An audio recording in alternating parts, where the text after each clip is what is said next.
We're going to start the book of Daniel. And we remember Daniel from the Bible stories that we heard as a kid. Daniel in the lion's den.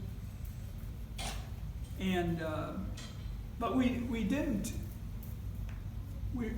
didn't know a lot about him, a lot about what God was doing with him. And hopefully, the whole point of us studying Scripture is that we will learn more about God, and our knowledge about God will increase. And also, when we see how he treated other people and how they responded in faith, we'll start to want to respond with our own faith. And faith, by the way, is also a gift of God. You're not born with faith. We're not born with much of anything when it comes to connection with God. Our spirit is dead. There's no communication with God. That's why we live the way we lived before we came to know Jesus. And then when his Holy Spirit was given to us to live within us, it quickened, which means it brought back to life our spirit.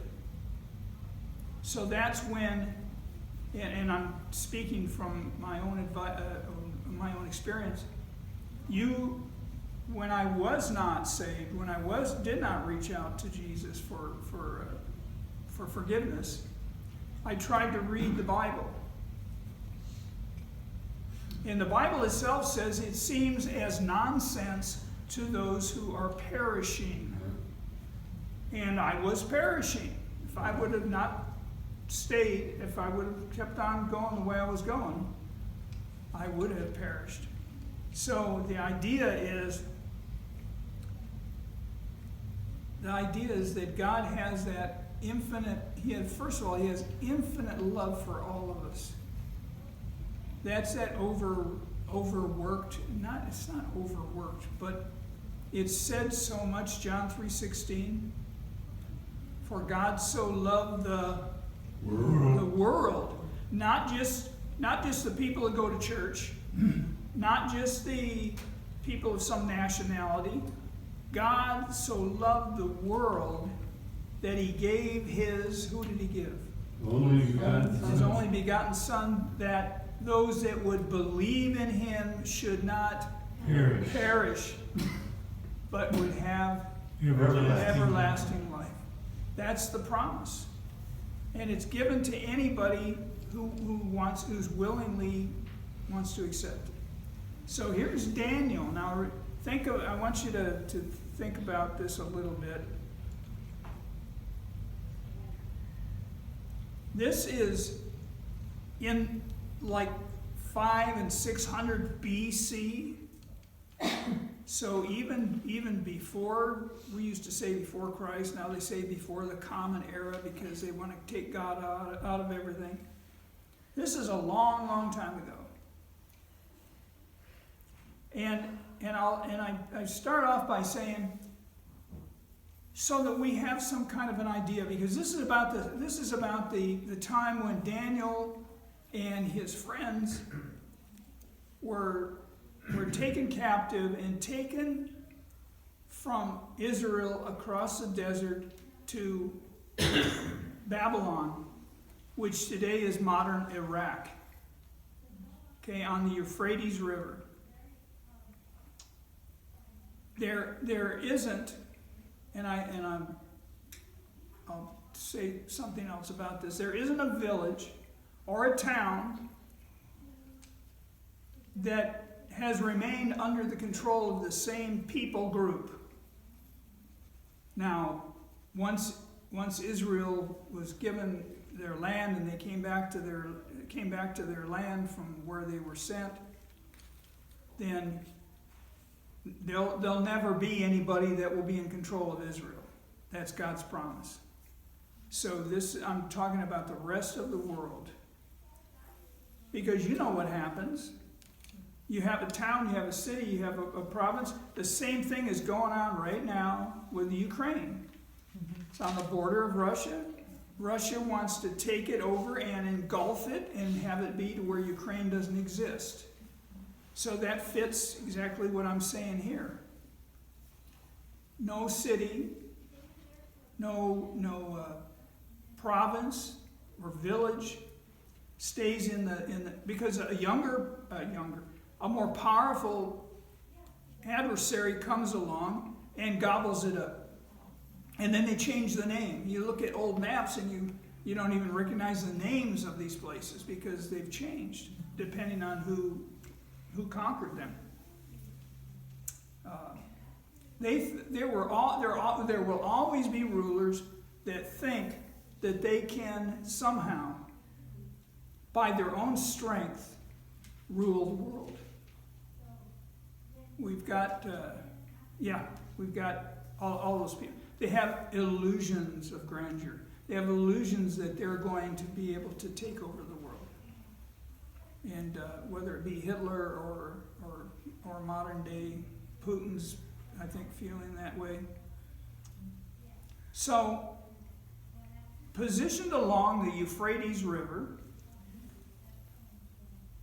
that flows into the Persian Gulf, that's the place. So if you look on a map and you look at the Persian Gulf and you follow the lineup for the rivers, you'll see that one of those is the Euphrates.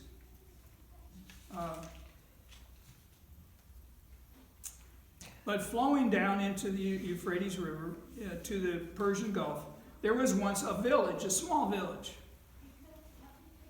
that became, after many years, became a great city, the great city of Babylon.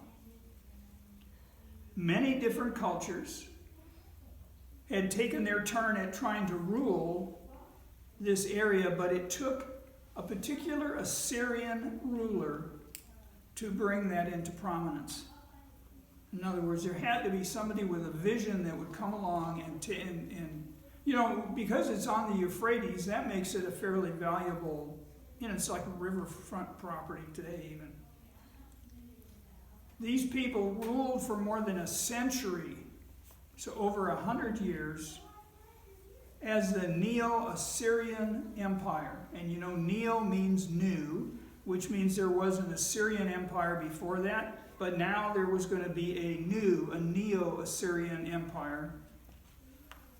And then came a ruler set at restoring the independence of Babylonia. Babylon is the city. Babylonia is the area. This name of this fellow that wanted to do this, Nabopolassar. That was really not terribly important.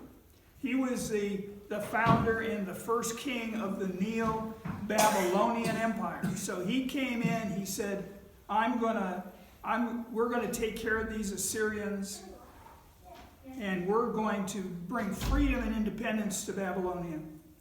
Had a noble purpose in mind.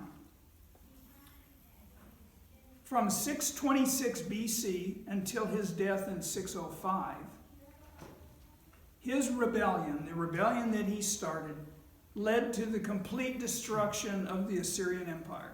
So he started off wanting to make a change, but realized he's not going to get them to change, because once you've had power, you don't want somebody coming along and taking it away from you. So he had to crush the Assyrian.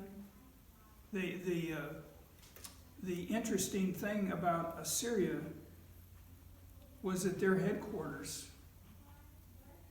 was in Nineveh, and Nineveh is prominent in that story of Jonah. It all fits into it. And now there's the rise of the Neo-Babylonian Empire in its place. It took 10 years of fighting before that happened. Okay, so I'm giving you this background, and a lot of it is, I realize it's a little boring, but now, it isn't. It's part of world history, and I never even took world history. But boy, if I had the chance to go back in school and take history, world history, I'd take it. About the same though. Yeah. Okay, and guess who one of this fellow's name, I gotta think of a short name way of calling him, because it's so difficult. First of all, Nalio, I'll call him Nalio. So guess who one of Nalio's sons was? Nebuchadnezzar the second, by the way. There was a Nebuchadnezzar the first, but he was way before that in time. Okay, now here's the perfect time for me to make you understand something if you don't already understand this. And there was a time I didn't get this, so.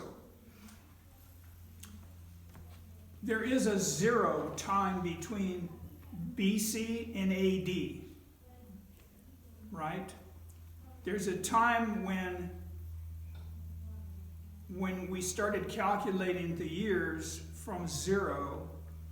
So if it says he was around in the year 1 AD, he was there in the first year after that turn from BC to AD. Okay. Here's what's confusing. BC is counted, in our way of thinking, is counted backwards. The numbers are large way out here in history, like 634 or 1200 BC. And as you approach zero, the numbers get smaller. So when you're reading this about what was going on with the Babylonians, it's easy to get confused. I'll give you an example. King Nebuchadnezzar the first was ruled from 1124 BC to 1103 BC. Now that's not when he was born and died. That's when he reigned as king. That was long before the time we're talking about right now. So here's Nebuchadnezzar the second, and he was born in 634 BC, and he died in 562. Seems like the number would get larger as you got older, but the number gets smaller and smaller and smaller and smaller. He became king at his father's death, which was in 506. And in 597, here's the crucial time in history. In 597 BC, King Nebuchadnezzar, who was the premier warrior king, I mean, he was the, I don't even know who I would compare him to today. He went to Jerusalem, and it says, and he besieged it. He went to it and attacked it. Not because he wanted to own Jerusalem, but he wanted to control it. He wanted to establish his own governor in the area. He wanted to leave a king that would be sympathetic to the Babylonians in charge still in Jerusalem. And more than that, he wanted what they call tribute.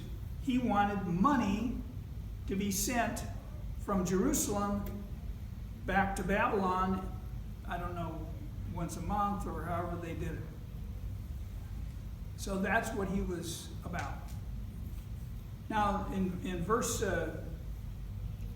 1 talks about how he went to Jerusalem and he besieged it. And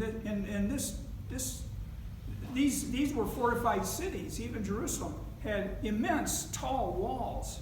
Not easy thing to do to get in there. Quite often they would build a ramp made of dirt to go up against the wall so that they could go over the top of the wall.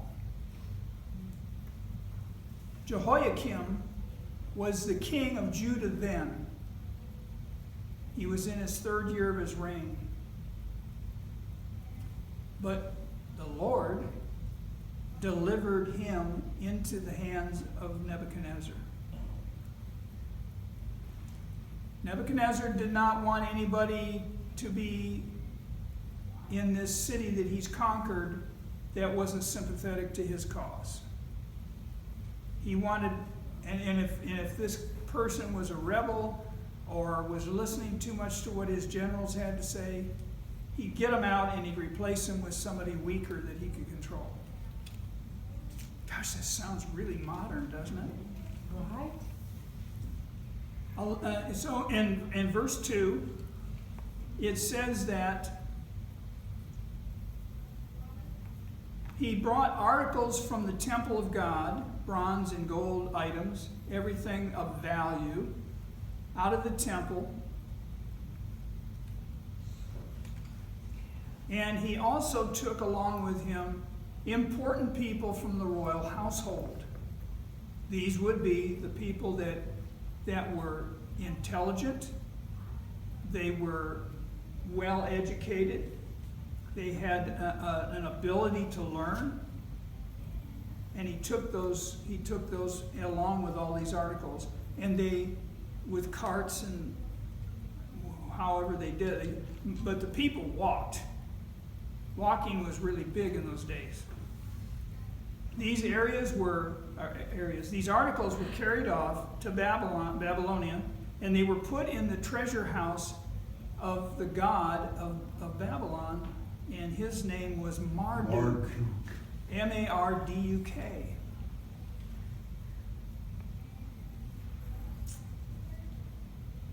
Judah, the area of Judah that Jerusalem is contained in, was deported to Babylon. Anything of any value, deported people as well, artisans, craftsmen, young people that were able to be molded.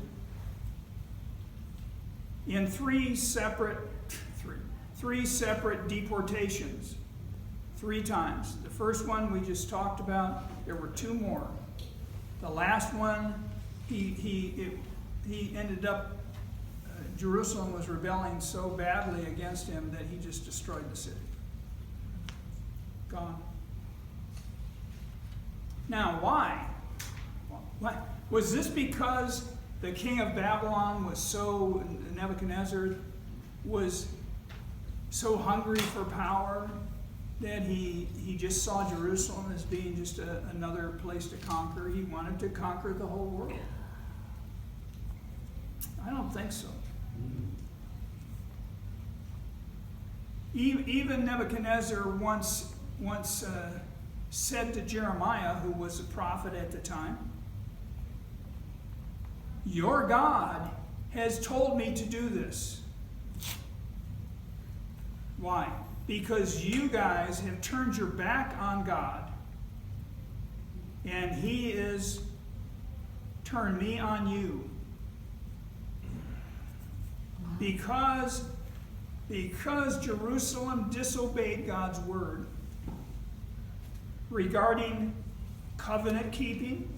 So God made a covenant or an agreement with His people, with the Jews,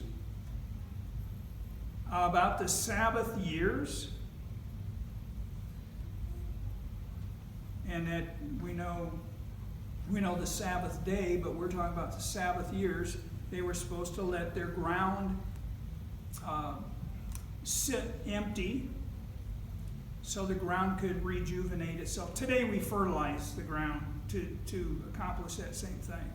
But in those days they were supposed to leave the ground alone. And whatever came up naturally out of the ground, they could pick. But they weren't to go in and fully keep the thing going. It was also a tribute to God. That was part of it. And also the third reason why this was all happening to Jerusalem and to the people was idolatry. They were worshiping foreign statues, foreign gods, instead of worshiping the one living and true God. So this is payback time, and this has been going on for a long, long time. So it was during this first deportation that Daniel and his friends, as well as the members of the royal family, were brought to Babylon. So there was Daniel, and then there were his 3 friends, which we'll know. And in verses 3 and 4, the king brought only the brightest and those without physical defects. And if they were quick to learn, then Nebuchadnezzar had a plan. What was his plan? His plan was to take these young, bright people that he could mold and put them on a 3-year plan. This is like going to 3 years of college. They were given a diet that they had to eat to keep them healthy. They were taught about the culture of the Sumerians and the culture of the Babylonian culture. So that by the time those 3 years came, they were to stand before Nebuchadnezzar, and he was to question them. And if he found that they had learned and that they were good, they were promising students, I guess, then he wanted to take them into his palace to serve him, to work with him. Positions of importance. He ordered his chief, Ashpenaz, to bring in some of these Israelites to prepare them for service in the king's palace. So he tells Ashpenaz, bring in some of these, or bring in the last group that you brought in, and I'm going to have a little talk with them. And he tells them that they're going to go to school, they're going to learn their language, they're going to learn their literature. In other words, by the time they were finished, they would be, we would say, brainwashed. They would become different people. Indoctrinated. Indoctrination, yes. So that's in verse 5. Included in their education was a knowledge of the classical literature in Sumerian, in Akkadian cuneiform, which was a complicated symbolic writing system. However, and then I find this very, very interesting. However, the language of the normal communication in the multiracial Babylon. So you got Babylon filled with all of these people that are from different races and different backgrounds and whatever. The common language was Aramaic, Aramaic was the everyday language of the Jews. So I find that kind of interesting that they didn't have any trouble communicating in their daily communication. Okay, so to make the change complete, at least on the surface, each young man was given a new name. 4 of them from Judah. Okay, so here's Daniel, Hananiah, Mishael, and Azariah. Those were Daniel and his 3 compadres. That's verse 6. Their new names were Belteshazzar, so that was the name that Daniel was given. Shadrach, this is what we learned in our memory banks. Shadrach, Meshach, and Abednego. So those were the 3 new names for the 3 guys. Daniel in Hebrew means God is my judge. Hananiah means the Lord shows grace. the Lord with all capital letters, meaning Jehovah God. Mishael means who is what God is. And Azariah means the Lord helps. So those were the names that they had given to them that all revolved around the one God. Their new names, unfortunately, were connected to the Babylonian gods. So Belteshazzar means Bel, which was one of their gods, protect his life. The second one was the command of Aku, the Sumerian moon god, and who is what Aku is. And finally, the servant of Nego or Nebo.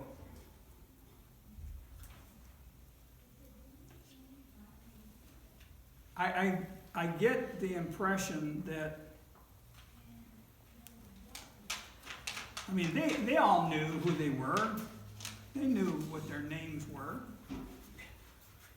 Their names before God. Just because somebody was changing their name and you were living in a foreign country, doesn't mean that you've changed any. When I go to Costa Rica, it's Senor Juan. And I don't say, oh, no, my name's John. They go, well, yeah, that's what we said. Juan. He doesn't change who I am. They either like you or they don't like you. Not based on your name, but based on your attitude, right? The same will be true with these young men. Not only were these young men fine examples physically and mentally, but they were faithful. They remained faithful to the one true God who created everything. In fact, they are such great examples of godly young men that their story has been recorded for all time. To encourage those other people. If you're a young person that's in your like 18, 19, 20 years old, and you read this story and you see that they had a chance. I mean, they were captured and taken away. At least like he says, they didn't work in the salt mines. They weren't doing manual labor. They were in the palace. They were eating they called choice food.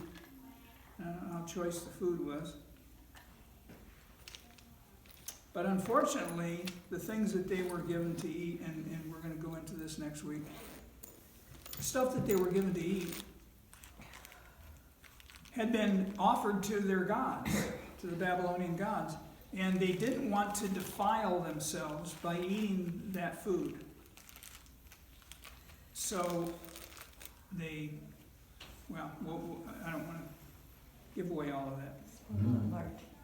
They had been given a great education, and they really did probably get a good education, even though it was a little on the biased side. They were given plenty to eat, and they weren't worked as slaves. For all practical purposes, they had it made. As to everybody on the outside looking at their situation, you can see the moms crying, oh, they're taking my son away, and he's going to be in chains, and he's going to be... And that's not exactly how that worked out. They were living in the palace, they had a free education, and they never missed a meal. There was only one problem, and that's what we're going to talk about next week.